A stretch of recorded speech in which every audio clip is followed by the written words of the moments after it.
শেরপুর জেলার প্রিন্ট এবং electronic media সাংবাদিকবৃন্দ, আসসালামু আলাইকুম এবং শুভ সকাল। শুরুতেই আমি ধন্যবাদ জ্ঞাপন করছি আপনারা আমাদের আজকে প্রেস ব্রিফিংয়ে এসেছেন। আপনারা জেনে অত্যন্ত খুশি হবেন যে আমরা সমসাময়িক সময়ে সারা দেশের মধ্যে সর্ববৃহৎ একটি অবৈধ মাদক বিদেশি মদের চালানকে জব্দ করতে সক্ষম হয়েছি গতকালকে রাতে।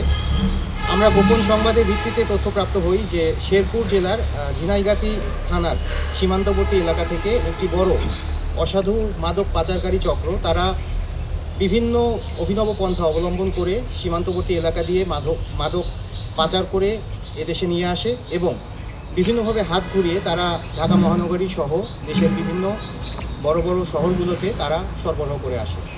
তো উক্ত তথ্যের ভিত্তিতে আমরা তাদেরকে অনুসরণ করতে শুরু করি এবং একাধিক অভিযানের প্রচেষ্টা চালানো হয়।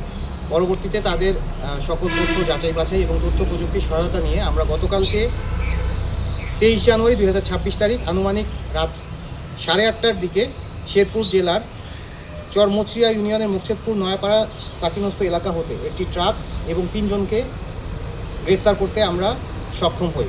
গ্রেফতারকৃতরা হলেন মোহাম্মদ মিনাল মিয়া, পিতা মোহাম্মদ মোশাররফ হোসেন, মোহাম্মদ রিয়াদ হোসেন, পিতা মোহাম্মদ জাকির হোসেন, মোহাম্মদ নুরুল আমিন, পিতা মোহাম্মদ আব্দুল কুদ্দুস, যাদের সবার স্থায়ী ঠিকানা ঝিনাইগাতি থানা রোড, থানা ঝিনাইগাতি, জেলা শেরপুর।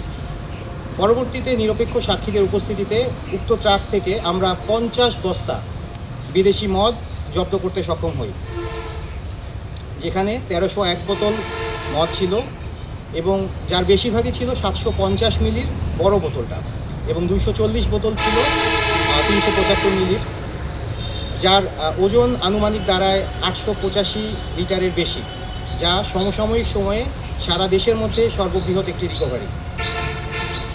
উক্ত মাদকদ্রব্য এবং জব্দকৃত ট্রাকের আনুমানিক মূল্য প্রায় 1 কোটি টাকার উপরে।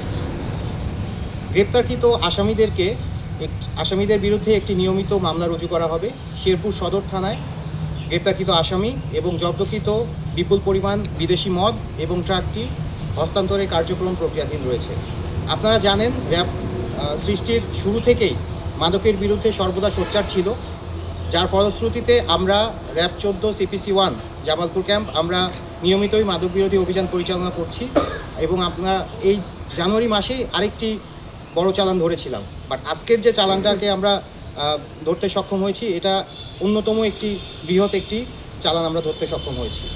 তো আপনাদের মাধ্যমে আমরা এই মেসেজ সমাজে পৌঁছায় দিতে চাই যে মাদকের বিরুদ্ধে আমরা অলওয়েজ সোচ্চার থাকব এবং এই মাদক বিরোধী অভিযানগুলো আমরা কঠোর হস্তে সর্বদা পরিচালনা করব। আপনাদের সবাইকে ধন্যবাদ। Thank you.